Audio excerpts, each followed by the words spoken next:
Bismillahirrahmanirrahim. Assalamualaikum warahmatullahi wabarakatuh. Alhamdulillah. Alhamdulillahilladzi ja'ala asy-syahrus siyam syahru Ramadan. Syahru unzila fihil Qur'an hudan linnasi wa bayyinatin minal huda wal furqan. Salatan wa salaman ala Rasulillah Muhammad ibni Abdillah.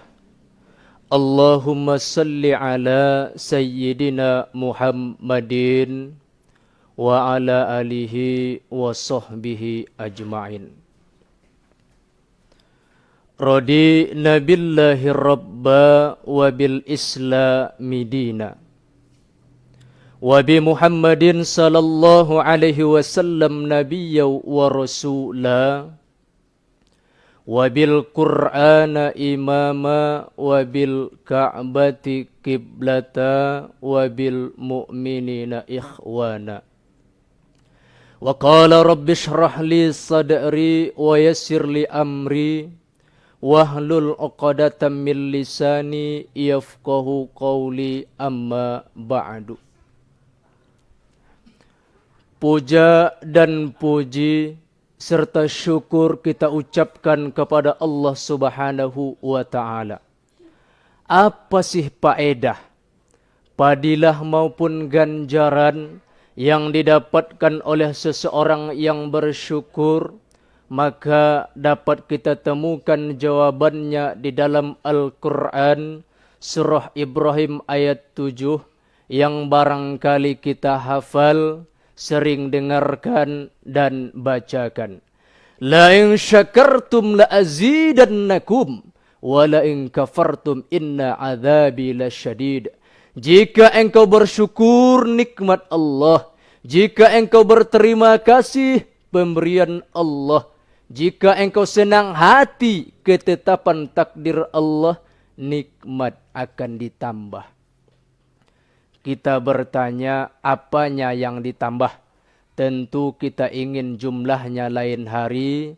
Tapi saudaraku, dalam tafsir Ibnu Katsir dan tafsir Jalalain, yang ditambah Allah Subhanahu wa taala itu adalah yang kita sebenarnya butuhkan, yakni kita sebut namanya keberkahan. Sebalik dari itu, jika kufur, tidak berterima kasih kepada Allah atas nikmat-nikmatnya, ingat azab Allah amat pedih, baik dunia terlebih di yaumil akhirat nantinya. Allahumma salli ala Sayyidina Muhammad wa ala ali Sayyidina Muhammad. Kita pun telah berselawat sekali.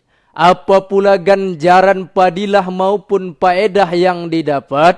Maka kita jumpa dalam hadis riwayat At-Tirmidzi, man salli alayya marratan wahidatan sallallahu alaihi asyran. Barang siapa yang bersolawat sekali, maka dibalas Allah sebanyak 10 kali. Maka selayak dan pantasnya lah, baik dalam keadaan sibuk maupun tidak, diucapkan dengan lisan maupun dalam hati, naik kendaraan maupun jalan kaki. Saudaraku, banyak-banyaklah berselawat, karena suatu hari nanti tidak ada yang dapat memberikan pertolongan, memberikan syafaat, kecuali syafaat baginda Nabi besar Muhammad sallallahu alaihi wasallam. Moga-moga kita mendapatkannya, amin ya rabbal alamin. Pemirsa Ujung Batu TV dimanapun Anda berada, keluarga besar Ujung Batu TV yang kami hormati, ma'asyiral muslimin rahimakumullah wal muslimat, tentu jamaah dimanapun Anda berada.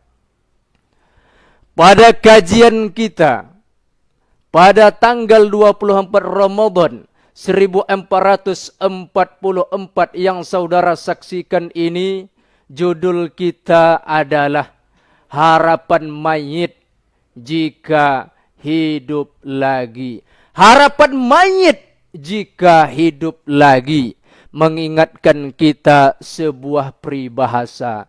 Sesal dahulu pendapatan, sesal kemudian tiada berguna.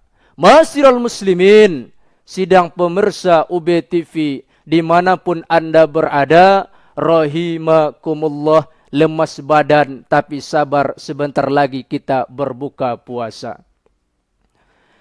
Ada 3 harapan mayit yang ingin kami sampaikan pada saluran UBTV ini.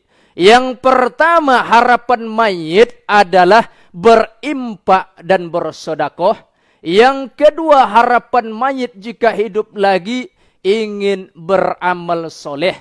Dan yang ketiga, yakni bahwasanya mayit minta hidup kembali untuk beribadah yang terbaik lebih lagi dan istiqomah. Pemirsa, kaum muslimin, kaum muslimat UBTV dimanapun Anda berada.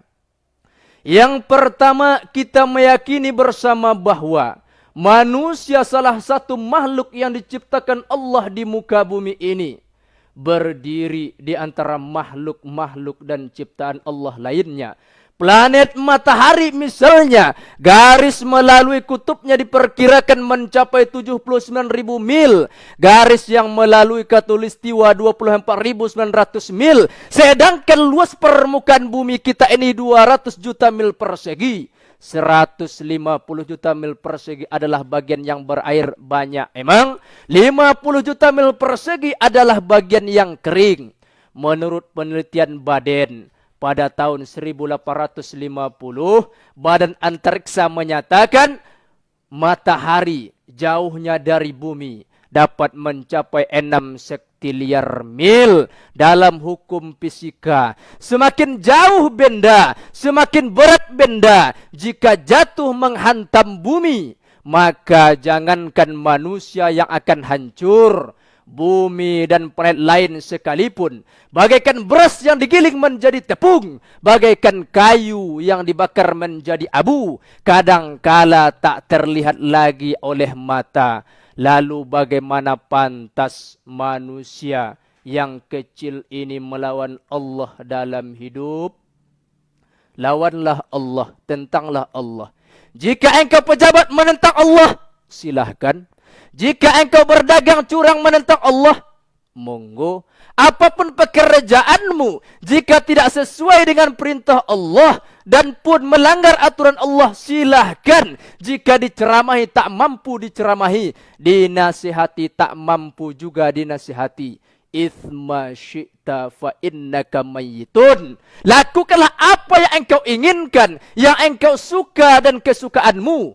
Tapi ingat, suatu saat engkau akan mati. Mati dalam kesesatan disebut mati sul khotimah.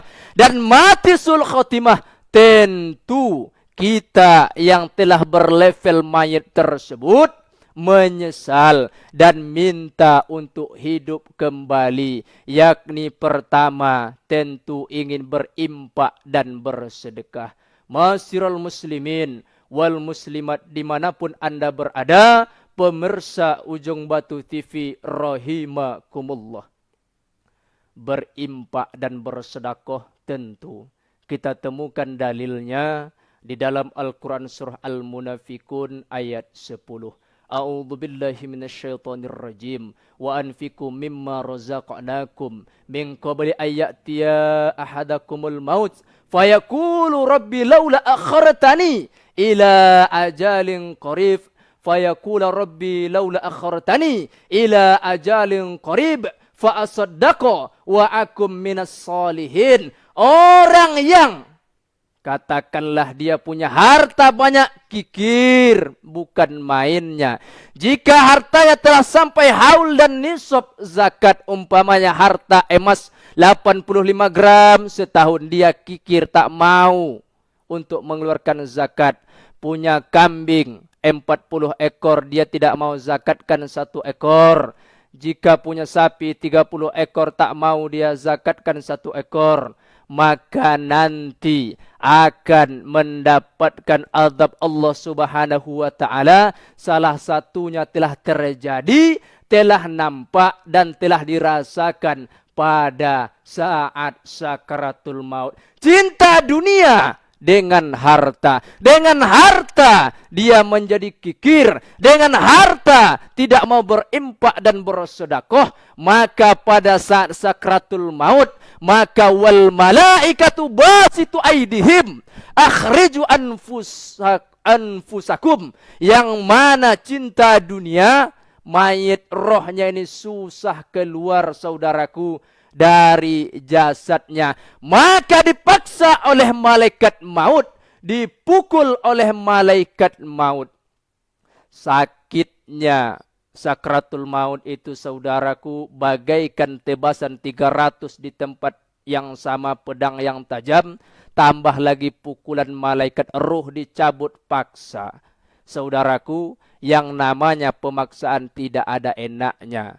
Barangkali yang enak pun kalau dipaksakan, seperti kita jatuh cinta, walaupun dipaksakan tidak enak. Apalagi pukulan malaikat, tidak ada persahabatan, tidak ada pertolongan, tidak ada tawar-menawar. Begitupun dijelaskan dalam surah Al-Baqarah ayat 254. Ya ayyuhalladzina amanu anfiqu mimma razaqnakum min qabli ayyatiya yaumul la bai'un fihi wala khullatu wala syafa'ah wal kafiruna humudz zalimun. Wahai orang yang beriman, berimpaklah sebelum datang waktu. Tidak ada lagi jual beli, tidak ada lagi persahabatan, dan tidak ada lagi syafaah. Jika malaikat maut telah sampai di hadapan ingin mencabut nyawa kita, maka tidak ada lagi persahabatan. Banyak duit pun engkau tidak bisa sogok, banyak jabatan engkau tak bisa gunakan lagi. Tidak ada persahabatan dengan malaikat maut. Dicabutlah nyawa orang yang kikir. Dicabutlah nyawa orang yang tidak mau berimpak dan bersedekah tersebut dengan paksa. Telah nampak azab dari sakratul maut itu sendiri. Orang-orang tersebut tentu menyesal nantinya. Mayat menyesal yang pertama, ingin minta hidup kembali, yakni untuk berinfak dan bersodakoh. Tentunya jika kita berbicara infak, itu maksudnya tentang harta. Tapi kalau bersodakoh itu umum maknanya, bisa harta, bisa non harta. Kullu ma'rufin sodakoh. Setiap perbuatan yang baik adalah sodakoh. Saudara, kaum muslimin, kaum muslimat dimanapun anda berada, pemirsa Ujung Batu TV rahimakumullah, penyesalan mayit yang pertama, ingin berimpak dan bersodakoh. Ingat, jangan sampai selagi kita hidup malas dan tidak mau berimpak dan bersodakoh. Karena mayit saja yang telah meninggal dunia minta ditundakan kematiannya, tidak lain dan tidak bukan memiliki faedah yang luar biasa, meredam kemurkaan Allah, penenang teman di alam kubur, yakni impak dan sodakoh namanya. Itu yang pertama. Yang kedua, apalagi harapan mayit jika hidup kembali, yakni ingin beramal soleh, saudaraku semuanya. Hal ini kita temukan di dalam Al-Quran, yang barangkali kita pun hafal dan kita sunnahkan pada subuh Jumat membacanya. Al-Quran surah As-Sajadah ayat 12. A'udzubillahi minasyaitonirrajim. Walau taru idil mujrimuna nakisu ru'usihim inda rabbihim Rabbana abasarna wa sami'na farji'na na'mal solihan inna mukinun. Alangkah ngerinya jika engkau melihat orang yang berdosa Allah matikan, lalu mereka berdoa kepada Allah, duhai Allah, kami melihat, kami mendengar, maka kembalikan kami ke dunia, maka kami akan mengerjakan amal soleh dan kami termasuk orang-orang yang beriman, yakin dan percaya. Tapi apalah boleh dikata saudaraku, kaum muslimin, kaum muslimat dimanapun anda berada, yang namanya kematian, Al-A'raf ayat 34 pun sampaikan kepada kita, walikulli ummatin ajal, fa idza jaa ajalum la yastakhiruna sa'ah wa la yastaqdimun. Tiap-tiap umat memiliki batas ajal, yang apabila sampai ajal tersebut, tidak ada yang bisa menunda maupun dipercepat walau sesaat pun. Bahwasanya orang yang telah meninggal dalam kesesatan minta kembali untuk beramal soleh. Apa sebab? Karena di dunia ini mereka mendustakan ayat-ayat Allah Subhanahu wa ta'ala. Pemuda mendustakan ayat Allah. Allah larang berzina, bercewek pacaran juga. Wala taqrabuz zina innahu kana fahisah wa sa'a sabila. Al-Isra ayat 32 sampaikan, jangan engkau mendekati zina, perbuatan keji dan sebuburuk jalan. Maka mereka tentang tidak mau beramal soleh. Kita pun sebagai ayah mencari rezeki, apapun profesi pekerjaan kita, kita pun jangan mendustakan Al-Quran surah Al-Baqarah ayat 168. Ya ayuhan nas kulu mimma fil ardi halalan tayyiban wala tattabi khutuwati syaitan innahu lakum aduwwum mubin. Wahai manusia, makanlah makanan yang baik lagi halal. Yang baik tentu kita belajar biologi oleh guru kita disampaikan 4 sehat 5 sempurna. Halal cara mendapat maupun zat dari apa yang kita konsumsi tersebut, yakni dalam kehidupan sehari-hari saudaraku dimanapun anda berada. Innal halal bayyin, yang halal itu jelas. Wa innal haram bayyin, dan yang haram itu pun jelas. Lalu kita dalam kehidupan sehari-hari ini mencari rezeki, tidak tahu dari mana datangnya remang-remang. Wa bainahuma umurun mutasyabihat, dan remang-remang kita bertanya entah halal entah haram, entah haram entah halal, dan sebalik-baliknya kita pusing duit itu entah halal entah haram. Maka jangan kita konsumsi, itu subhat, dan subhat itu merupakan perkara yang haram. Begitu hadis Bukhari dan Muslim kita temukan di dalam kitab Arba'in Nawawi hadis yang kelima. Orang yang berdosa karena menentang ajaran Allah Subhanahu wa ta'ala, apalagi bulan ini adalah bulan pelajaran, bulan kita menimba ilmu-ilmu agama, bulan suci Ramadan namanya, maka kita harus ingat, perkuat iman dan lakukanlah amal soleh selagi masih nyawa di kandung badan. Beramal solehlah dan jangan mendustakan ayat-ayat Allah Subhanahu wa ta'ala. Apa sebab? Mendustakan ayat-ayat Allah, maka nanti walau taro idhu kifu alan nar, orang yang berdosa dihadapkan ke neraka jahanam, ke neraka, maka orang tersebut saudaraku minta, faqalu ya laitana, mereka berdoa kepada Allah Subhanahu wa ta'ala, nuraddu wala nukadziba bi ayati rabbina wa nakuna minal mu'minin. Orang yang dihadapkan ke neraka minta untuk kembali ke muka bumi. Untuk apa? Untuk beriman akan ayat-ayat Allah yang mereka dustai, dan mereka berkata mereka termasuk orang-orang yang beriman. Beginilah ternyata kita ini salah satu makhluk, kalau sudah nampak di biji mata secara langsung, baru kita mengakui salah satu rukun iman kita, beriman kepada hari akhir. Kadang kita masih ragu saudara-saudariku dimanapun anda berada. Tapi ternyata setelah mayat dihadapkan ke neraka, baru betul ternyata adanya hari kiamat tersebut.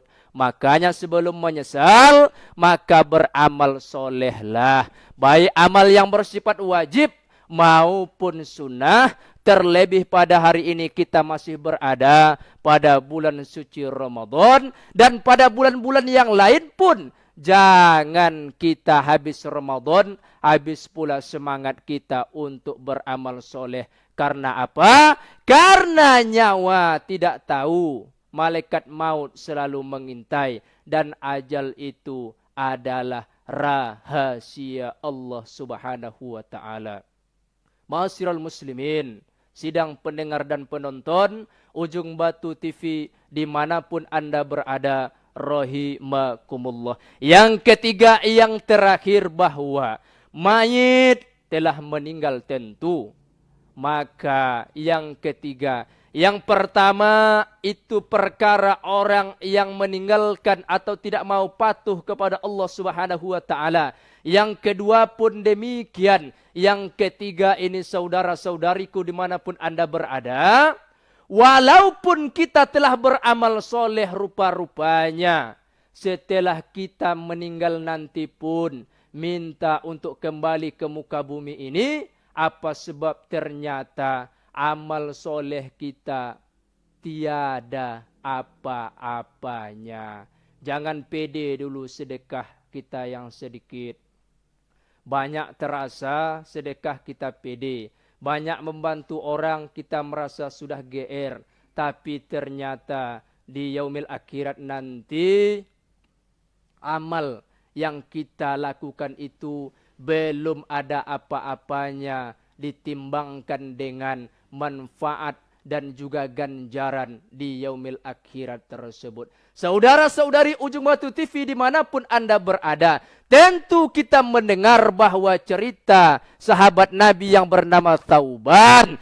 Beliau ini orang yang baik, orang yang soleh. Orang yang baik, orang yang soleh pun minta untuk kembali ke muka bumi ini. Untuk kembali beramal dengan giat, istiqomah, lebih beramal dari amal kebaikannya yang dia lakukan semasa hidup. Thauban 3 kali mengaduh kepada Allah Subhanahu wa ta'ala pada saat sakratul mautnya. Aduh, mengapa tidak lebih jauh? Aduh, mengapa tidak yang baru? Aduh, mengapa tidak semua?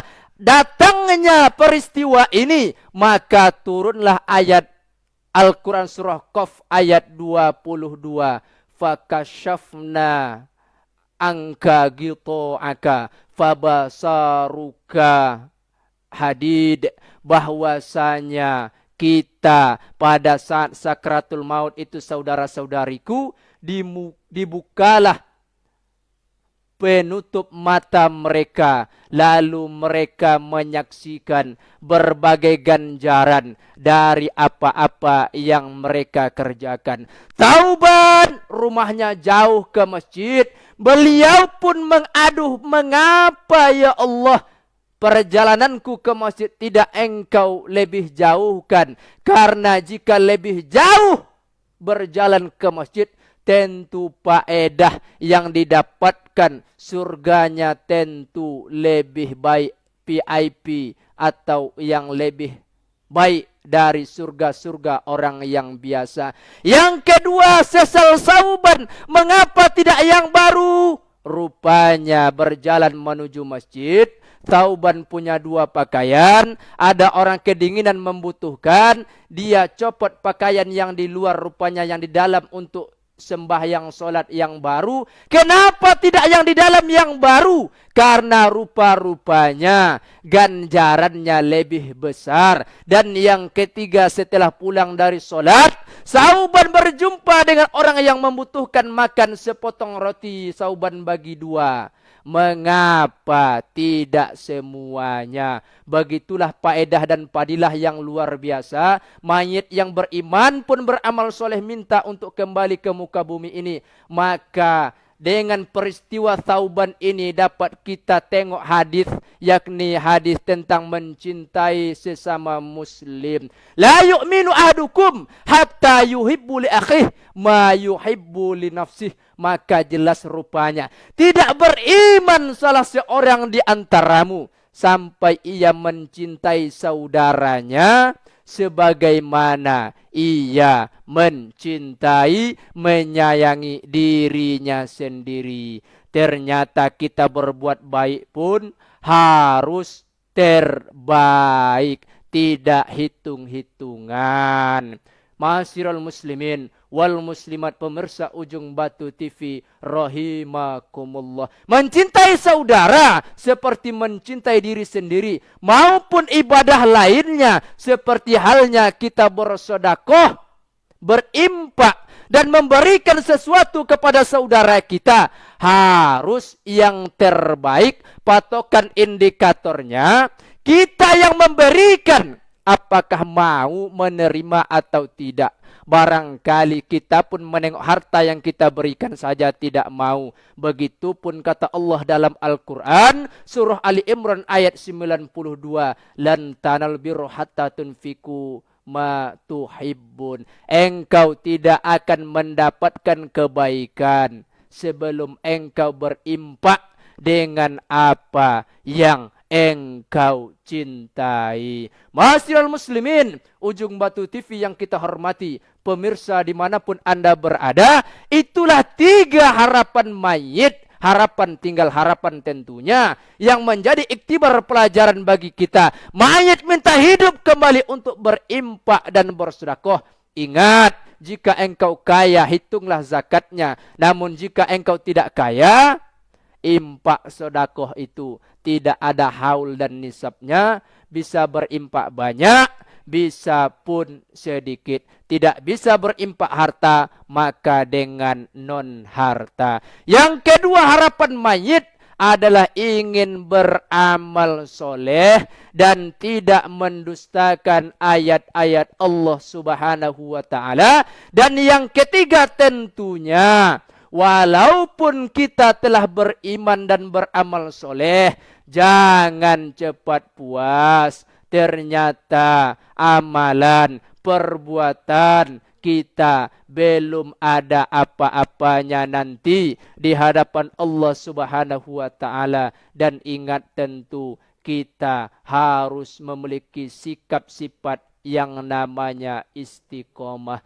Innalladzina qalu rabbunallah thumma istaqamu tatanazzalu alaihimul malaikah alla takhafu wa la tahzanu wa abshiru bil jannah allati kuntum tu'adun. Fusilat ayat 30 sampaikan, mereka yang menyatakan Allah adalah Tuhannya, kemudian istiqomah, teguh pendirian, konsisten, walaupun digoda dengan harta yang banyak, walaupun digoda dengan anak dan istri keluarga, walaupun digoda dengan pangkat dan jabatan, tidak membuat dia lupa bahwasanya dia adalah hamba Allah Subhanahu wa ta'ala yang tentunya patuh kepada perintah Allah dan patuh untuk meninggalkan larangan Allah Subhanahu wa ta'ala. Sehingga istiqomah tersebut saat sakratul maut datang, malaikat menyatakan,